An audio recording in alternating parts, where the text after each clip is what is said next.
Welcome friends. इस video में हम डिस्कस करेंगे नेस्टेड इफ एल्स के बारे में। ठीक है, तो नेस्टेड इफ एल्स आपका एलसिफ लैडर के जैसा काम करता है। एलसिफ लैडर क्या होता है? एलसिफ लैडर में जनरली मल्टीपल अगर डिसीजंस आपको लेना है तो हम एलसिफ लैडर यूज़ करते हैं। Just like nested if else भी आपका मल्टीपल डिसीजंस को लेने के लिए हेल्प करता है। एक से अगर ज़्यादा डिसीजंस आपको लेना है तो हम नेस्टेड इफ एल्स को भी यूज़ कर सकते हैं, जस्ट लाइक एलसिफ लैडर्स की तरह। तो यहाँ पे हम एक सिंपल पहले एक सिंटैक्स देखेंगे, उसके बाद कोड करके चेक करेंगे। एंड कोडिंग के अंदर हम ये डिस्कस करेंगे कि कैसे तीन वेरिएबल के अंदर कौन सा वेरिएबल में जो डाटा प्रेजेंट है वो सबसे बड़ा है। ठीक है, तो पहला हम सिंटैक्टिकली देखते हैं कि कैसे डिजाइन किया गया है। तो पहला पॉइंट यहाँ पे हम सिंटैक्स लिखते हैं। यहाँ पे सिंटैक्स, तो पहले क्या आएगा? इफ कंडीशन 1, देन इसके अंदर और एक चीज नेस्टेड इफ एल्स इसको क्यों बोलते हैं? इफ एक इफ के अंदर इफ एल्स अगर होता है उसको हम नेस्टेड इफ एल्स बोलते हैं। एल्स के अंदर भी एक इफ एल्स होता है, तो इफ के अंदर एक another if,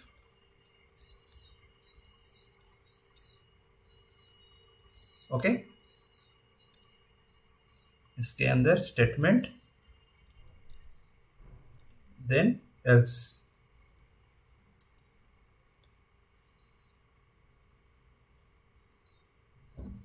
just a minute, okay. तो इसके बाद यहाँ पे नीचे नीचे another statement 2।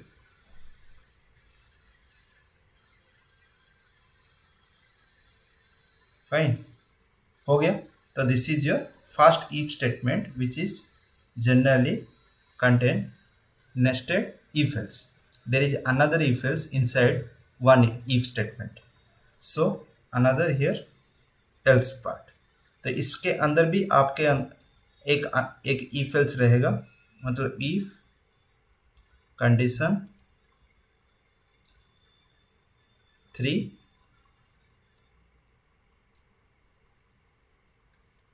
then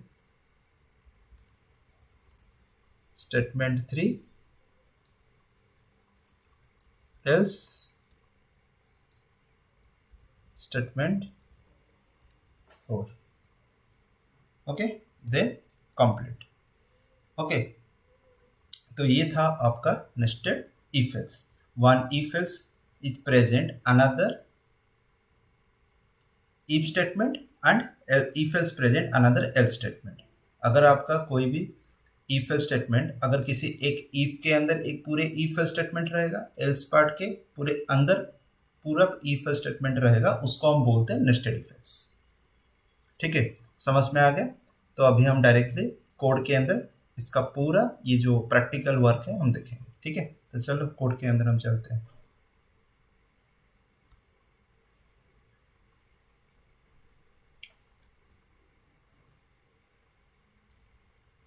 nested if else has include iostream using namespace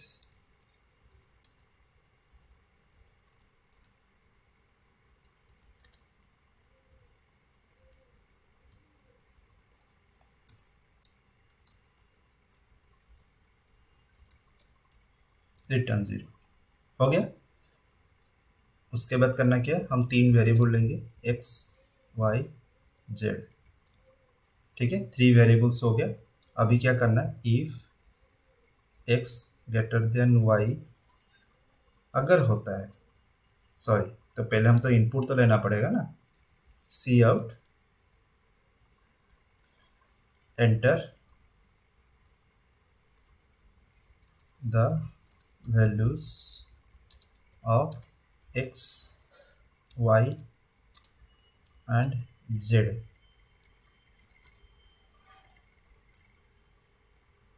Scene x, y, z।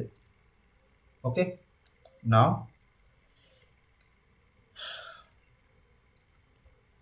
if x greater than z also,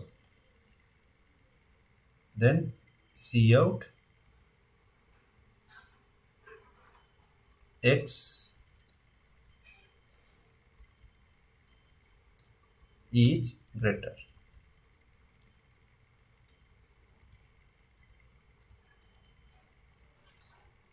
X.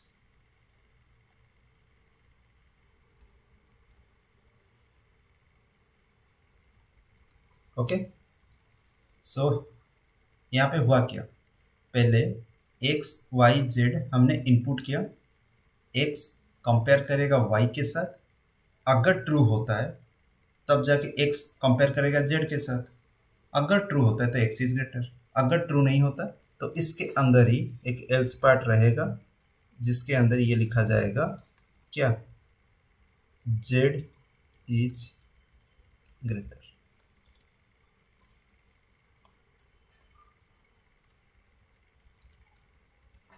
Okay, हो गया। तो ये था एक ई ब्लॉक के अंदर नेस्टेड इफ एल्स। उसके बाद एल्स ब्लॉक के अंदर एल्स, इसके अंदर एक another if else block if. अभी यहाँ पे क्या होगा, अगर ये मेरा कंडीशन स्टार्टिंग से ही फेल हो गया, मतलब x ग्रेटर देन y नहीं हुआ, तो यहाँ पे पता चल गया x स्मॉल हो गया, ठीक है। x और z के साथ तो कंपेयर नहीं हुआ, अगर यहाँ पे फेल होने के बाद x और z के साथ तो कंपेयर नहीं होगा। क्यों नहीं होगा बताता हूँ, x और y के साथ कंपेयर हुआ एंड x z के साथ हुआ तो x ग्रेटर हुआ। अगर x यहाँ पे छोटा है तो रह गया कौन, दो रह गए, y अभी यहाँ पे पता चल गया y इज ग्रेटर, तो y ग्रेटर है तो y को x के साथ और कंपेयर करने की जरूरत नहीं है, क्योंकि स्टार्टिंग से ही वो फेल हो चुका है कि प्रूव हो चुका है कि y is greater and x is smaller. तो y अभी z के साथ कंपेयर करके अपने आप को प्रूव करेगा कि मैं बड़ा हूँ एंड z छोटा है। अगर हो गया तो ठीक है, अगर नहीं हुआ तो फाइनली z इज ग्रेटर। तो इस वजह से यहाँ पे हमको अगर फॉल्स होता है तो हमको यहाँ पे पहुँचना है y greater than z, cout y is greater slash n y and else see out z is greater slash n z। Okay,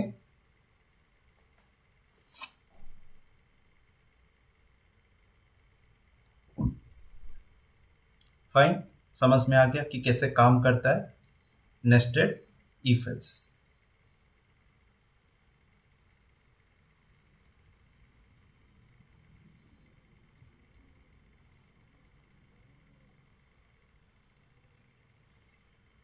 ठीक है, तो ये जो लॉजिक है आप एलसीफ लैडर में भी लिख सकते हो, वहाँ पे भी ये चलेगा, ठीक है। तो ये मैं अभी नेस्टेड इफ एल्स में राइट किया। समझ में आ गया कि यहाँ पे क्यों हम x and y then x greater than z, अगर x बड़ा हो जाता है, अगर x बड़ा नहीं होता y बड़ा हो गया तो x के साथ तो कट ऑफ कंपेयर करने की जरूरत नहीं, y z के साथ होगा, तो यहाँ पे इसलिए y z के साथ हुआ, अगर सही है तो y होगा, अगर बड़ा नहीं है तो z होगा। तो अभी इसको रन करके चेक कर लेते हैं।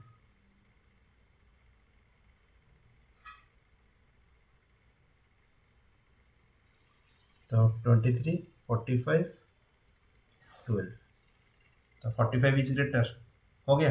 कौन बड़ा है यहाँ पे, 45 is greater, y is greater 45। तो ये था आपका नेस्टेड इफ एल्स, ठीक है। सो अभी तक आप वीडियो देख रहे हो, इसको लाइक एंड शेयर करो, इस वीडियो को, चैनल को सब्सक्राइब करो एंड इस वीडियो को जितना हो सके उसको आप अपने सोशल मीडिया चैनल्स में शेयर करो, ठीक है। बेल आइकन को क्लिक करो, इन फ्यूचर कभी भी मैं वीडियो अपलोड करता हूँ आपको नोटिफिकेशन मिल जाएगा, ठीक है। Thank you.